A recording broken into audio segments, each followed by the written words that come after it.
Roderick Haldon arrived in the Philippines as a newlywed husband, but within days, he would become the center of one of the most chilling honeymoon crimes the country had ever witnessed. Leora Castillon believed her dream life had finally begun, unaware that the man she married carried a darkness capable of destroying everything she hoped for. Cash and Drew didn't expect a simple missing person alert to unravel a case that would expose obsession, manipulation, and a deadly secret hidden behind a perfect wedding smile. Roderick Haldon claimed he loved his bride more than anything, but what unfolded on that honeymoon showed the world that his idea of love was nothing short of lethal. Leora Castillon walked into her honeymoon with trust in her heart, not knowing she would never walk out alive and that her killer slept beside her the entire time. Cassian Drew thought he had seen every kind of crime until he uncovered the twisted path that turned a romantic getaway into a fatal nightmare. Landon Wexler grew up in the quiet outskirts of Darwin, where the heat sat heavy in the air and the days felt slow and predictable. He preferred it that way. His routine, his order, his control, these were the foundations of his life. People who crossed his path saw him as polite, reserved, even dependable. But beneath his calm exterior was a man who lived with a rising storm of insecurity he could never admit to anyone. He hid it well, burying it behind organized habits, strict schedules, and a belief that he needed to maintain complete stability to feel safe. His world was small and predictable, which made him feel in control. That was, until he met Maribel Adarna. Maribel was everything Landon was not. She came from Iloilo, where she worked as a hotel receptionist while studying part-time.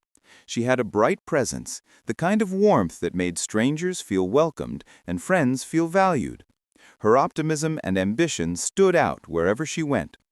While she was gentle in nature, she carried an inner strength shaped by years of working hard to support her family. To those around her, she was someone who always believed in better days. When she and Landon met through an online travel forum, their messages quickly grew into a daily routine. At first, their differences seemed like the perfect balance. His stability made her feel protected, while her energy gave him a sense of excitement he had never experienced. They spoke of dreams, plans, future homes, and a shared life that seemed just within reach. As their relationship progressed, Maribel's family expressed their hopes that she would find love built on patience and equality. Landon did appear caring at first. He sent thoughtful messages, small gifts, and promises of commitment. Maribel felt lucky. She believed she had found a partner who valued her deeply. But Landon's affection came with shadows she didn't see immediately. He began to question her friendships, subtly suggesting that some people didn't have her best interests at heart. He told her he worried she was too trusting. At first, she thought his concerns came from love, not realizing they stemmed from his growing need for control. Over time, Landon's insecurity intensified. He asked more questions, monitored her online activity, and became uneasy whenever she mentioned male coworkers or old acquaintances. Maribel tried to reassure him, telling herself that all couples face challenges and that his behavior came from fear, not anger. She believed he would change once they built a life together. She told herself that love required patience and understanding. But with each month, Landon's jealousy became more demanding. He often insisted she limit her social outings. He discouraged her from attending gatherings unless he approved of the people involved. The more she tried to calm his fears, the more he tightened his emotional grip. When Landon traveled to the Philippines to meet her in person for the first time, Maribel hoped the visit would ease his doubts and strengthen their bond. Their first days together were warm and joyful. She introduced him to her mother and younger sister, who welcomed him politely. But they noticed subtle things. The way his expression hardened when Maribel chatted easily with neighbors. The way he watched every interaction she had with strangers. He was quiet, observant, almost too attentive. her mother felt a sense of unease she couldn't explain, though she didn't want to burden her daughter with her worries. After Landon returned to Australia, his messages became even more intense. He spoke about building a future faster than Mirell expected. He hinted at marriage often, describing it as a way to finally feel secure. Mirell, believing in commitment and loyalty, agreed despite her lingering concerns. She hoped that once they were married, he would trust her more. She wanted peace and believed love could soften the parts of him shaped by fear. The wedding was small, attended by close family and a few friends. Mirell appeared happy, though beneath her smile she carried a quiet hope that things would improve. Landon, meanwhile, saw the wedding as proof that she belonged fully to him now. He interpreted their vows in a way that deepened his belief that he had the right to her time, attention, and choices. The contrast between his inner thoughts and hers marked the start of a widening gap neither recognized yet. When they planned their honeymoon to Palawan, Mirell felt a spark of excitement. She pictured clear waters, peaceful mornings, and a chance to relax after the stress of wedding preparations. She believed the trip would bring calmness to their relationship. Landon, on the other hand, saw the honeymoon as a test. He wanted to observe Mirell away from her family, away from the people he suspected influenced her. He convinced himself that this trip would show him the truth, though the truth he expected was built from his imagination, not reality. As they packed for the trip, Mirell remained hopeful. She prayed that the beauty of Palawan would help them reconnect. She told herself that every marriage needed time to settle. She had no idea that the man she had promised her life to was already forming silent suspicions, collecting imagined signs, and building a dangerous narrative inside his mind. Landon entered the honeymoon believing he was finally in full control. Mirell entered it believing she was finally beginning a peaceful chapter. Neither of them knew the journey would instead become the beginning of a tragedy shaped by secrets, illusions, and a jealousy that had been growing long before the wedding day. The flight to Palawan felt like the start of a dream for Mirell. She watched the ocean from the small airplane window, feeling the excitement of experiencing a place she had only seen in photos. She imagined peaceful walks with Landon, shared meals by the shore, and moments that would help them feel closer. She tried to leave behind the worries she had felt during the wedding preparations. Beside her, Landon sat quietly, his expression stiff. He glanced at her often, not with affection, but with a simmering restlessness he tried to hide. He noticed every person who looked at her, every moment she showed friendliness, and every smile she gave. Even small things pulled at his nerves, feeding the jealousy he carried silently. When they arrived in Coron, the warm breeze and bright sunlight made Mirell feel hopeful again. Their hotel was perched on a hill overlooking the sea, with wooden decks and tropical flowers surrounding the paths. It was the kind of place she had imagined since childhood.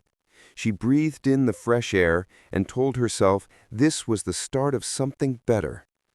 She wanted to embrace the feeling of being away from responsibilities, even if Landon seemed distant. He walked beside her with a forced calmness, scanning the area, watching everyone as if he expected something to go wrong. At first, their days carried the charm of a typical honeymoon. They visited small markets filled with handmade crafts. They took boat rides to lagoons where the water was clear enough to see colorful fish swimming beneath.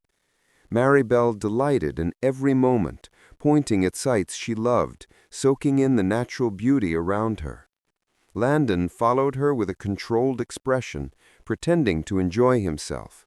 But inside, he felt uneasy whenever others showed interest in her joy. When a boat crew member complimented her cheerful nature, Landon's jaw tightened.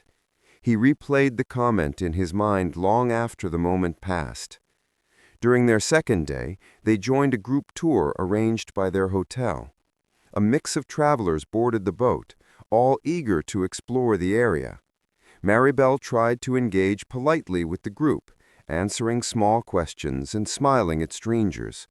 Her friendliness was natural, something she had never needed to censor. But Landon saw every interaction through a distorted lens. When a pair of travelers asked her where she was from, he watched her body language like a detective searching for hidden meaning. His thoughts twisted simple moments into threats. From the outside, he looked like a quiet husband enjoying the trip. Inside, he was drowning in assumptions he had created himself. As the tour continued, the boat stopped at a snorkeling area.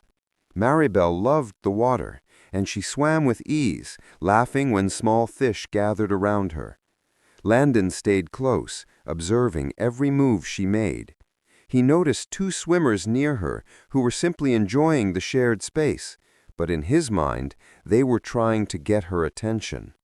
He felt a growing irritation, though he said nothing. Maribel surfaced from the water, unaware of the storm building behind his eyes. She felt refreshed and eager to explore more of the island. Landon felt threatened by things she didn't even see. Later, during lunch on a secluded beach, the group gathered at long tables. Maribel sat beside Landon, but leaned slightly forward to speak with a woman sitting across from her about the beautiful scenery. A man near them added a short comment to the conversation. Landon watched the exchange with silent tension, convinced that Maribel enjoyed the man's presence too much. He memorized the man's face, his tone, his posture. The suspicion growing inside Landon made his food lose its taste. He answered questions curtly and stared out at the water, unable to shake the feeling that something was wrong. When they returned to the hotel later that day, the atmosphere between them felt heavier. Maribel sensed that Landon was upset, though she couldn't understand why.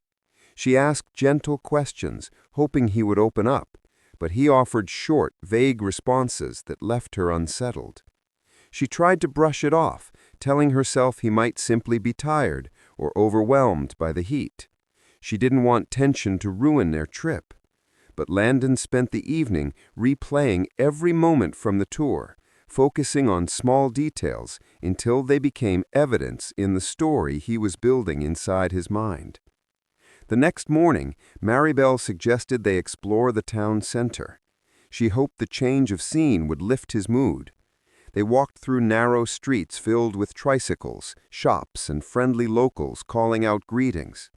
Maribel's smile returned for a moment as she browsed souvenirs. Landon followed closely, watching the shopkeepers and customers, convinced that too many eyes lingered on her.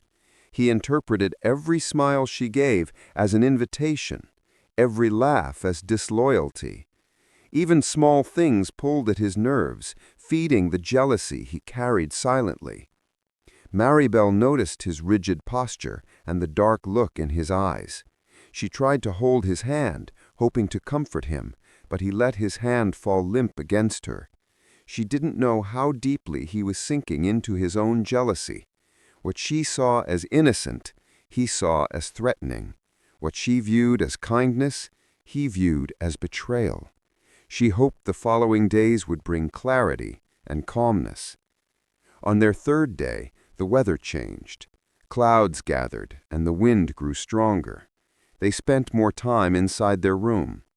The shift from open spaces to close quarters only intensified Landon's thoughts. He had more time to replay everything he had observed since their arrival. He convinced himself that Maribel's friendliness wasn't innocence. It was proof of hidden intentions. The more he thought, the more convinced he became that she wasn't loyal to him. Maribel rested on the bed, unaware that Landon, sitting quietly in a chair, was silently fueling the dangerous storm building inside his mind. In a place known for its beauty and peace, their honeymoon was beginning to turn into something neither of them expected. An unraveling, shaped not by reality, but by the shadows of Landon's imagination. The fourth night in Coron arrived with an uneasy atmosphere that neither of them could ignore. By late afternoon, the sky had already begun to darken. Heavy clouds formed above the island, and the wind carried a cold edge that felt out of place in a tropical setting. Local staff mentioned that a tropical storm was likely to pass through, and by early evening, the first drops of rain began to fall. Mirabel stood by the window, watching the waves grow rougher as the sky turned an unsettling shade of gray. She felt a mild disappointment, but also a strange sense of calm, believing that the storm would give them a reason to stay inside and reconnect. Landon, meanwhile, felt something very different brewing inside him. The storm outside seemed to mirror the growing chaos in his mind. He had spent the entire day trapped in a cycle of thoughts that fed on each other. Every smile Mirabel had given a stranger, every friendly moment she had shared, replayed in his head with increasing intensity. His assumptions no longer felt like guesses, they felt like truths. The storm became a soundtrack to his suspicions, and the dimming light made shadows in the room feel sharper. He sat on the edge of the bed, elbows on his knees, staring at the floor as if waiting for something to confirm what he already believed. When the power briefly flickered due to the storm, Mirabel moved away from the window and lit a small bedside lamp. She tried to lighten the mood by suggesting they order room service or watch a downloaded movie together. Landon barely reacted. His silence stretched too long, and the heaviness in the room grew thick. Mirabel felt uneasy, but tried to keep her thoughts positive. She assumed he was tired or overwhelmed by the weather. She didn't know that every second of her calmness fed into her distorted belief that she had something to hide. As night settled fully over the island, the storm intensified. Rain struck the windows in rapid bursts, and thunder rolled across the sky like distant explosions. The hotel room felt smaller with each passing hour. Mirabel lay on the bed, scrolling through her phone, trying to distract herself from the tension she felt from Landon. She hoped he would relax once the storm passed. She couldn't understand why he kept glancing at her with an expression she couldn't categorize. It wasn't anger, exactly. It was something colder, deeper, more unsettling. Landon's thoughts spiraled further. He watched her every movement, interpreting her silence as guilt. He convinced himself that she was avoiding eye contact because she had betrayed him emotionally. He believed she was hiding something, even though she was simply trying to give him space in hopes he would open up when he felt ready. The storm outside made everything feel more dramatic, as if the weather itself supported his suspicions. Lightning illuminated the room in sharp flashes, each one casting brief, eerie light on Mirabel's face, which he stared at as though searching for hidden answers. When Mirabel finally noticed him staring intensely, she felt a chill that had nothing to do with the storm. She sat up slightly, wanting to ask if he was okay, but she hesitated. She feared that any question might lead to another misunderstanding. She hoped that by remaining calm, she could prevent unnecessary conflict. She believed that patience would resolve whatever was troubling him. But to Landon, her calmness became confirmation. He interpreted her gentle movements and quiet behavior as signs of guilt. The thoughts he had been feeding all day now felt like undeniable facts. His chest tightened, his pulse quickened, and his breathing grew shallow. He paced the small space between the bed and the bathroom, replaying imaginary scenarios in his mind, visions he had created but believed completely. The sound of the rain hitting the balcony made the atmosphere feel more intense, amplifying every emotion he already struggled to control. When thunder roared loudly, Mirabel flinched and wrapped her arms around herself. She lay back down, trying to ignore the storm inside and outside their room. She closed her eyes, hoping to sleep, believing that morning would bring clarity. But Landon viewed her closed eyes as avoidance. He stood in the darkened room, watching her as lightning briefly illuminated the space again. In that quick flash of light, he saw not the woman he loved, but someone he was convinced had deceived him. His distorted thoughts overpowered every piece of logic, empathy, and love he once had. The moment that followed was shaped by a sudden surge of rage, a loss of control that had been building for far too long. Landon acted without thought, driven not by reality, but by the storm of jealousy that had consumed him. In a matter of seconds, the peace of the room shattered. The sound of the storm became muted compared to the chaos unfolding inside. When the violence ended, the silence that followed was heavier than the thunder. Mirell no longer moved. The storm outside continued its relentless assault on the island, but inside the hotel room, everything felt frighteningly still. Landon stood frozen, staring at the irreversible outcome of his rage. The realization of what he had done washed over him slowly, almost numbly. He looked around the room as though expecting time to reverse itself, expecting the storm to rewind everything that had happened. But nothing changed.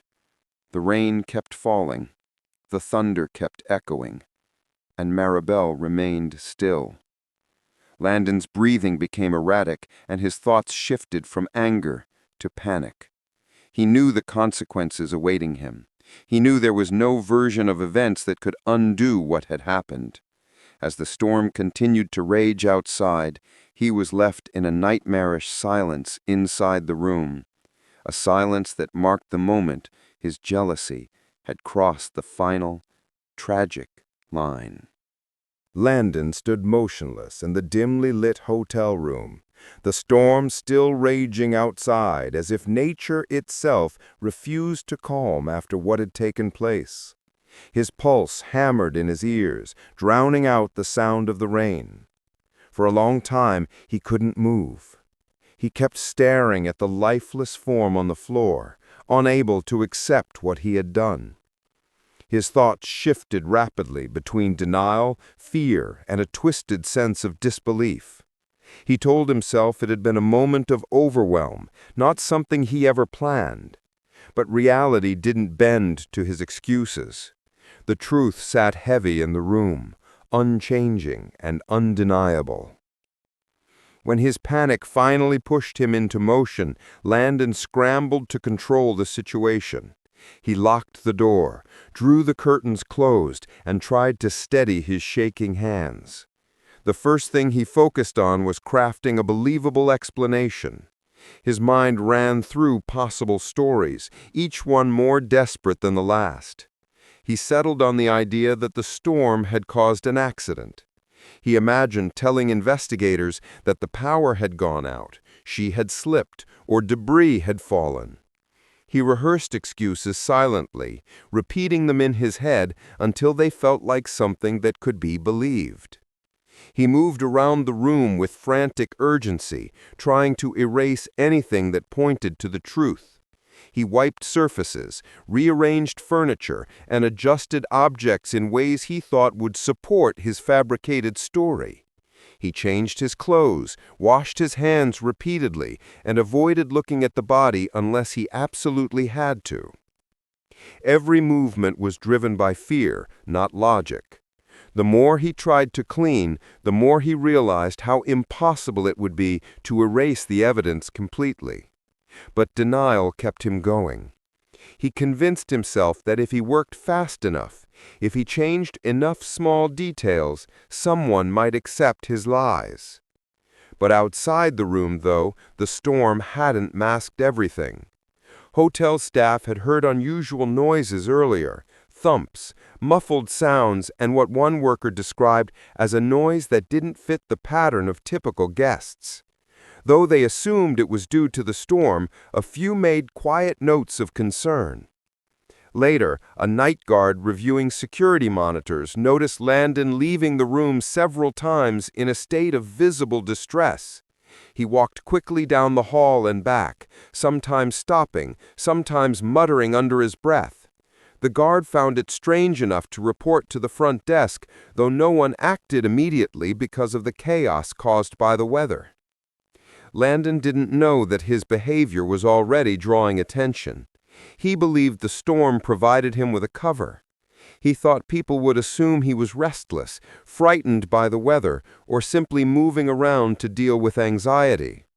But the tension in his movements was hard to overlook, and the hotel's security footage had captured everything clearly. As hours passed, the storm eased, but Landon's panic deepened. He sat on the edge of the bed, rehearsing his sequence of lies over and over.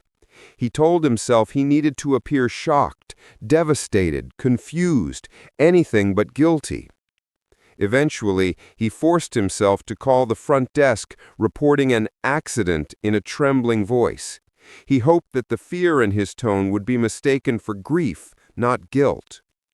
The staff rushed to the room, and when they entered, the scene immediately raised suspicion. The position of the body, the disarray in the room, and Landon's pale, darting eyes didn't match his explanation. He attempted to speak, but his rehearsed story came out fragmented. His words stumbled, and his narrative shifted slightly with each retelling. Staff members exchanged uneasy glances, and one of them discreetly contacted the local authorities before even leaving the room. Investigators arrived within minutes.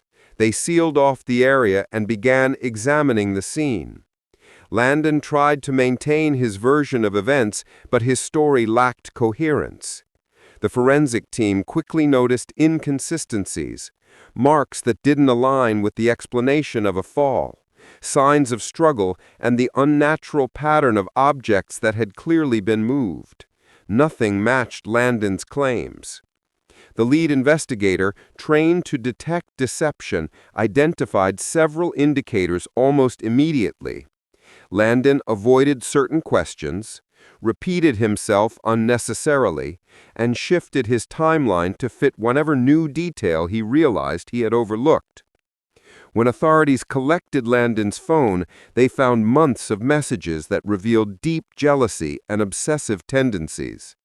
Screenshots showed moments where he questioned Mirell excessively. Deleted messages, recovered through forensic tools, showed arguments fueled by insecurity. Even his past online history showed patterns of controlling thoughts. These discoveries painted a clear picture. This tragedy didn't appear from nowhere. It had been building for a long time. Meanwhile, investigators contacted Mirell's family, who were devastated but not entirely surprised. They remembered moments during the wedding preparations when Landon showed signs of controlling behavior. They recalled the way he watched her interactions too closely, the way he tried to isolate her from casual conversations. They shared these observations with authorities, adding even more weight to the evidence. As details emerged, news outlets quickly picked up the story. Journalists highlighted the couple's honeymoon turning into a nightmare, and online communities began dissecting the incident. People were shocked, confused, and outraged. Many pointed out warning signs that had gone unnoticed. Others debated the psychological struggles that could lead someone to commit such an act. But regardless of the discussions, the evidence against Landon was overwhelming. By the time authorities formally charged him, Landon's carefully constructed lies had crumbled completely. He sat in an interrogation room, his expression hollow, knowing that every attempt to escape responsibility had failed. The truth had unraveled faster than he ever expected, exposing not just the crime, but the dangerous traits he had tried so hard to hide. In the days that followed, the tragedy became a symbol of how jealousy, when ignored or excused, could grow into something unimaginable. The web of lies Landon tried to build had collapsed under the weight of reality, leaving behind the trail of heartbreak, shock, and unanswered questions about how a honeymoon meant for celebration had turned into a crime that would haunt both families forever. When Landon was taken into custody, the atmosphere inside the small Coron police station felt suffocating. The fluorescent lights hummed, illuminating the stark walls and metal desks where officers worked quietly through the night. Landon sat between two guards, his hands trembling, though he tried to hide it under a mask of exhaustion. He had rehearsed excuses before, but now every defense he had prepared seemed pointless. The investigators had already found too many contradictions. His mind. When Landon was taken into custody, the atmosphere inside the small Coron police station felt suffocating. The fluorescent lights hummed, illuminating the stark walls and metal desks where officers worked quietly through the night. Landon sat between two guards, his hands trembling, though he tried to hide it under a mask of exhaustion. He had rehearsed excuses before, but now every defense he had prepared seemed pointless. The investigators had already found too many contradictions. His mind raced, searching for some angle, some loophole that might lessen the weight of what he had done. But he found none. What awaited him was an unyielding path toward justice. The following morning, news of the incident reached the regional authorities, and within hours, representatives from both Philippine and Australian consulates were informed. The case drew immediate attention because it involved two nationalities, each demanding answers and accountability. Investigators held long meetings, discussing the timeline, evidence, and witness statements. Nothing in the collected information suggested an accident. Every detail painted a clearer picture of deliberate violence driven by jealousy and emotional instability. Landon, who once prided himself on control, now found himself stripped of every illusion of power. While he remained detained, Mirell's family traveled to Coron in deep grief. Their arrival at the police station was quiet but heavy. Her mother moved through the hall with a kind of numbness, holding on to Mirell's sister for support. Officers spoke to them gently, explaining the evidence and the process ahead. Each word added salt to the wound, but they listened carefully, wanting to understand every detail. They requested to see her, to have a final moment, and the authorities granted it under supervision. Their cries echoed through the small examination room, a sound that shook even the officers who had seen many tragedies before. It was the raw, irreversible consequence of a life taken without reason.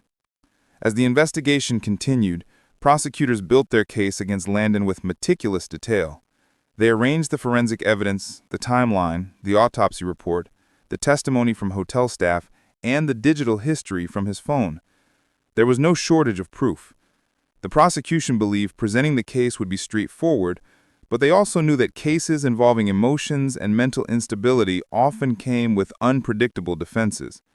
They prepared for every possible argument, ensuring the truth remained clear no matter how Landon's legal team tried to frame the incident. The trial date was set months later, drawing attention from media across both countries. Journalists filled the courtroom, their cameras waiting outside, while reporters wrote about the psychological unraveling of a man who couldn't control his jealousy. Articles analyzed his behaviors, dissecting the signs that had appeared long before the crime. Some pointed to his possessive tendencies, others highlighted the danger of unchecked insecurity. Many readers sympathized with Mirell, lamenting how a woman full of hope had entered a marriage without knowing the hidden dangers beneath her husband's calm exterior. Inside the courtroom, Landon sat stiffly, avoiding eye contact with everyone. He appeared thinner, his once confident posture replaced by visible anxiety. His legal team attempted to paint him as a man overwhelmed by emotional distress, someone who acted impulsively. They argued he hadn't planned anything, that the storm and the tension had pushed him into a state of panic. But the prosecution countered with evidence of long-term jealousy, documenting the months of controlling messages and patterns of obsession. The judge listened intently, occasionally glancing at the stack of exhibits that clearly contradicted the defense's claims. Throughout the trial, Mirell's family sat silently in the courtroom. They didn't shout or interrupt. Their presence alone was enough to remind everyone of the real cost of the crime. Her mother clutched a handkerchief throughout the proceedings, her eyes red but determined. Her sister stared ahead with a mixture of grief and anger, refusing to let Landon's actions reduce her sister's memory to a tragedy without meaning. After weeks of testimony, the judge delivered the verdict. Landon was found guilty on all charges. The weight of the sentence was heavy, reflecting not only the severity of the act, but the betrayal of trust and the life cut short. Landon's face drained of all remaining color when the sentence was read aloud. He had expected consequences, but hearing them spoken aloud shattered whatever small hope he had clung to. Guards took him away immediately, and the sound of the bars sliding shut behind him marked the beginning of a new life defined entirely by confinement. As the case closed, Mirabel's family held a small memorial in her hometown. People from the community gathered to honor her, sharing stories of her kindness, her dreams, and the joy she brought to others. Her name became a symbol, not of tragedy alone, but of strength and the importance of recognizing early signs of controlling behavior in relationships. Advocacy groups reached out to the family, offering support and encouraging them to speak publicly to raise awareness. Though still grieving, they agreed, believing that protecting others from similar fates would give meaning to their loss. Landon's story, once that of a quiet man searching for companionship, became a cautionary tale about the danger of jealousy when it turns into obsession. His actions left scars on families, communities, and everyone following the case. No explanation, no apology, and no sentence could undo what had been done. He lived out his sentence far from home, spending his days in a cell where the silence gave him too much time to think about the woman he once claimed to love and the irreversible moment when he chose rage over reason. In the end, justice was served, but nothing could fill the absence left behind. Mirabel's life, though tragically short, continued to inspire conversations about emotional safety and the hidden risks inside relationships that seem loving from the outside. Her story lived on not just as a memory, but as a reminder that love without trust, respect, and emotional stability can become a quiet danger waiting to grow. The aftermath of the trial settled over everyone like a fog that refused to lift. Though the court had delivered its verdict and sentenced Roderick Heldon to the maximum possible term, nothing felt resolved. The media frenzy died down slowly, but the imprint of the story lingered in the minds of those who had followed it. People continued to ask how a honeymoon, which should have symbolized the beginning of a shared life, had turned into a site of betrayal, violence, and irreversible loss. Even after the cameras left Puerto Narvaez and the courthouse in Melbourne, echoes of the tragedy persisted in unexpected places. A few months after the sentencing, Leora's family returned to the coastal village where she grew up. They hoped that revisiting familiar places would bring some sense of comfort, but instead they found reminders of her everywhere. Her mother walked along the narrow paths where Leora used to run as a child, stopping at the wooden fence she had once leaned against while talking excitedly about her dreams. Though the village was small and life moved slowly, Leora had always wanted to see the world. And in a cruel twist of fate, it was that very dream that led her into Roderick's path. Her mother held the memory of her daughter close, trying to accept that the same spirit that made Leora adventurous also placed her in danger. Meanwhile, Cassian Drew continued piecing together the details of the case long after the trial. Even though he had already exposed the truth and helped secure justice, his mind kept circling back to the unanswered questions. He wondered how such a gentle, trusting woman had ignored the subtle warning signs. Roderick's jealousy had not appeared overnight. It had surfaced in fragments that only made sense in hindsight. Cassian dug through old journals, security reports, and witness statements, searching for patterns that might help him identify similar dangers in other cases. He knew that Leora wasn't the first to fall victim to a partner's hidden rage, and she certainly wouldn't be the last. That sense of responsibility weighed on him, pushing him to keep investigating not just this case, but the psychological patterns behind it. Back in Melbourne, artifacts from the trial were sealed and catalogued, but one item remained the subject of quiet speculation among officers. Roderick's final message, scrawled on the inside of a notebook found in his apartment. The message was discovered only after the sentence had been handed down, and though it was turned over to investigators, parts of it remained cryptic. He described feeling overshadowed by a world that moved too quickly without him, a world that rewarded people like Leora who radiated light. He wrote about the pressure to maintain control, the fear of losing someone he believed belonged to him, and the mounting panic that overtook him during the honeymoon. His words were erratic, alternating between remorse and self-justification. Some officers believed it was a last attempt to manipulate public perception. Others thought it provided insight into a mind spiraling beyond reason. Regardless of interpretation, the notebook added another unsettling layer to a story already filled with disturbing turns. Tourists slowly returned to Isla Viridian, drawn to its beaches and forests, unaware of the dark history embedded in one of its villas. The resort quietly updated its security and guest monitoring systems, hoping to distance itself from the tragedy without erasing what had occurred. Some staff members who were present during the incident avoided discussing it, while others whispered about the unsettling sensation that lingered around the villa where Elara took her last breath. Each time a new couple checked into the renovated space, a quiet tension hung in the air. Though the walls had been repainted and the furniture replaced, the memory remained for those who had witnessed the aftermath. Roderick adjusted poorly to prison life. Once accustomed to control and peak physical performance as a personal trainer, he found confinement suffocating. The walls felt closer each day, and inmates whispered about the infamous Honeymoon case whenever he passed. His isolation grew heavier, not because of hostility, but because of the realization that he could no longer shape his own narrative. For a man who had always worked to present a polished, confident image to outsiders, the loss of self-presentation was its own punishment. He requested fewer visitors, avoided recreational areas, and spent most days pacing in silence. Guards noticed his increasingly withdrawn behavior, though he rarely spoke unless necessary. Despite the darkness surrounding the entire case, there were small signs of healing in places least expected.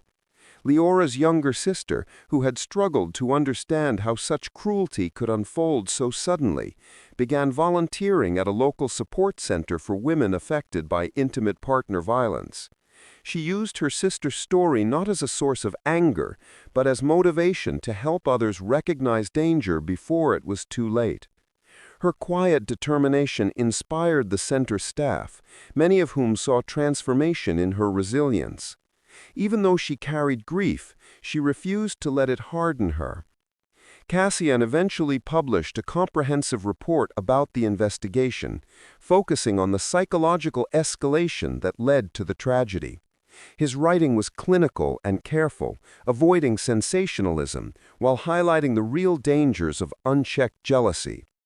The report caught the attention of crime researchers and behavioral analysts, sparking seminars and discussions that used the case as a warning. Though Cassian knew it would never bring Elara back, he hoped it would prevent at least one more person from suffering a similar fate. As time passed, memories of the case shifted from immediate shock to a somber reminder of the fragility of trust. Those who knew Elara kept her memory alive not through the manner of her death, but through recollections of her kindness, ambition, and bright spirit. The tragedy remained a story with lingering shadows, but it also became an impetus for awareness, reflection, and change. And in that quiet transformation, there was a faint but undeniable trace of justice that extended beyond the courtroom. The months following the publication of Cassian Drew's comprehensive report brought a subtle but undeniable shift in how people discussed the case.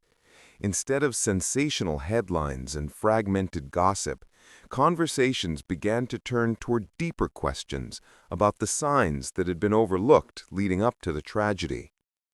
The report circulated through universities, law enforcement trainings, and community seminars, presenting a careful examination of how jealousy could evolve from insecurity into possessiveness and then into violence if left unrecognized. While the case itself was closed, its impact widened as more individuals found themselves reconsidering the dynamics in their own relationships and communities. Leora's story continued to resonate with those far beyond anyone who had met her. Her image, bright, hopeful, and full of life, was often included in presentations about identifying emotional manipulation and early red flags. Though it pained her family to see her memory tied to educational materials about violence, they took comfort in the fact that people were learning from what had happened.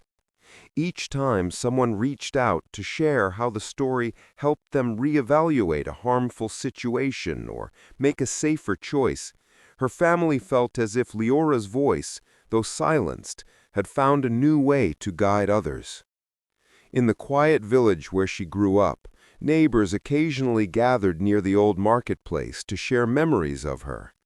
They recalled the way she used to help elderly vendors arrange their displays of dried fish and woven baskets, and how she always stayed to talk with strangers who seemed lonely. Her presence had left a mark, not because she sought attention, but because she offered warmth freely. Her absence created an ache that no amount of time could erase, yet her influence continued to shape the values of the people who loved her. Roderick Halden's life behind bars settled into an unchanging routine. What had once been a carefully curated existence filled with workouts, clients, and social attention was replaced by a monotonous schedule he could not escape. The loss of control chipped away at him, leaving him to confront the reality he had crafted with his own hands. Each day he woke up to the same gray walls, the same echo of footsteps in the hallway, the same sense of shrinking space. His reflections grew darker as he replayed the moments that led to the irreversible act. Some days he clung to justifications, telling himself he had acted out of confusion and fear. Other days he collapsed into the weight of remorse, realizing that nothing, no apology, no explanation, would ever be enough to undo what he had done. Inmates around him gradually lost interest in the high-profile nature of his case. Over time, he blended into the background as just another prisoner with a violent past. Only the guards occasionally whispered about the unpredictable shifts in his mood or the way he stared at the floor during head counts. His isolation became both self-imposed and inevitable.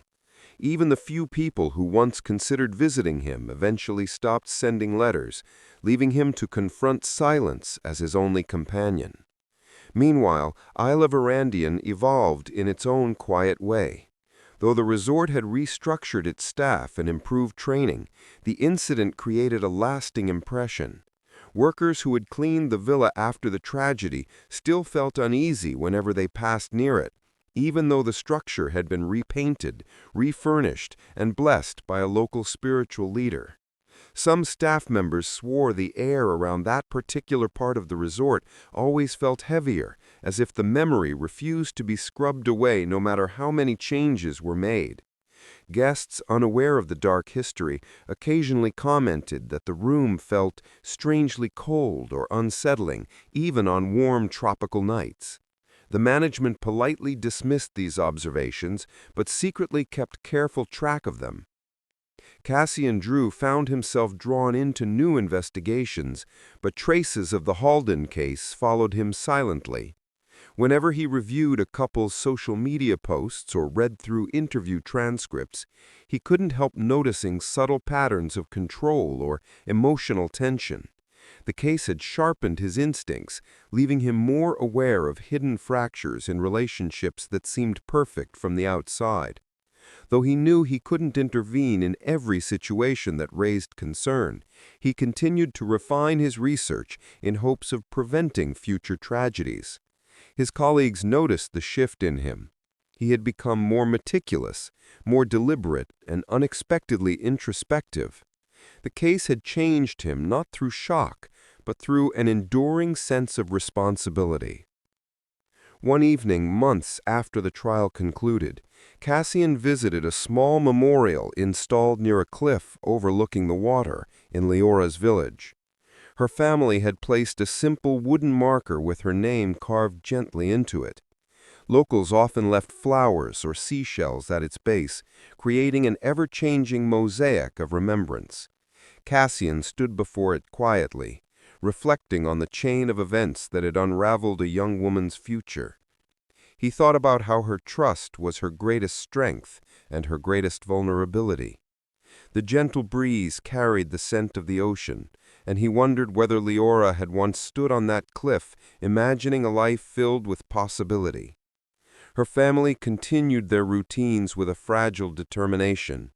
Her mother tended a small garden behind their home, planting new flowers each season, not only to honor her daughter, but also to remind herself that something could still grow out of loss. Her sister devoted herself to helping others, slowly finding a balance between grief and purpose. The village rallied around them, offering support not out of obligation, but out of genuine affection for the family who had once shared their brightest daughter with the world. As the first anniversary of Leora's death approached, communities both in the Philippines and Australia prepared small tributes. Some planned candlelight gatherings, while others organized informational sessions on recognizing early signs of dangerous jealousy. The initiatives were quiet and unpublicized, but they spread steadily. People remembered not only the tragedy, but also the lessons it taught. Elara became a symbol not of fear, but of awareness, reminding others that even the most hopeful choices must be made with caution. And in this gradual, almost invisible transformation, the shadows surrounding her story began to fade. They did not disappear. Some wounds never fully heal, but they softened into something that allowed the living to keep moving. The tragedy no longer existed solely as a tale of violence, but as a catalyst for change. Through remembrance, caution, and shared empathy, her story shaped the lives of others in ways she never could have imagined. Even from the fragments left behind, something meaningful continued to grow. The second year after the tragedy unfolded with an unsettling mixture of closure and new beginnings, as though the story existed in two timelines at once, one moving forward, one still trapped in the moment everything ended. Life continued, but it did so unevenly, shaped by lingering questions, resurfacing memories, and the quiet ways in which trauma redefines the people it touches. Even those who believed the case had already revealed every truth would soon discover that certain shadows stretched farther than expected. The documentary project marked the first major development of the year. The filmmaker, Ewan Callister, approached the story with a level of sensitivity that immediately distinguished his work from mainstream true crime productions. Instead of focusing on shock value, he organized interviews with psychologists, criminologists, advocates, and survivors of coercive relationships. Cassian Drew worked closely with him, reviewing scripts, fact-checking details, and ensuring that every claim made was grounded in evidence rather than speculation. Their collaboration became a steady routine, though Cassian often caught himself growing emotionally exhausted. Revisiting the case meant re-entering a mental space he had tried to leave behind, yet he felt obligated to continue for the sake of accuracy and for Leora's family. Ewan eventually traveled to the Philippines to film segments near Leora's village. He documented parts of her childhood environment, captured the fishermen returning at dawn, filmed the narrow streets she once walked, and spoke with community members who remembered her as the girl who always carried a notebook filled with sketches and travel plans. These moments humanized her story in a way no courtroom summary ever could. Her mother agreed to sit for a brief, carefully guided interview. She spoke not about the tragedy, but about who Elara had been, her curiosity, her compassion, her laughter. When the interview was finished, Ewan thanked her quietly, aware of the emotional weight she carried into every sentence. Meanwhile, new information regarding Roderick Halden's past began to surface through the persistence of online communities who revisited the case in anticipation of the documentary's release. Former clients of Roderick came forward with accounts of controlling behavior, masked as fitness discipline. One woman described how he would insist on monitoring her diet, finances, and daily schedule, presenting his interference as concern for her well-being. Another shared messages he had sent after she stopped attending training sessions, messages filled with guilt-tripping statements disguised as motivational advice. None of these stories involved violence, but the pattern was unmistakable. He had long believed he had the right to dictate other people's choices. Cassian reviewed these accounts cautiously, verifying what he could. Many details matched behaviors he had seen in Roderick during the investigation: rigid thinking, obsessive tendencies, emotional volatility hidden beneath a polished exterior. The consistency of these new stories troubled him. It meant that the warning signs had been there all along, but scattered across different parts of Roderick's life, never consolidated into something alarming until it was too late. As this information spread, public opinion shifted. Some who once viewed Roderick as a man who tragically lost control now saw him as someone who had been cultivating a dangerous mindset for years. Legal experts debated whether earlier interventions might have prevented the tragedy. Advocacy groups used this renewed attention to push for better systems to identify patterns of coercive control before they escalate.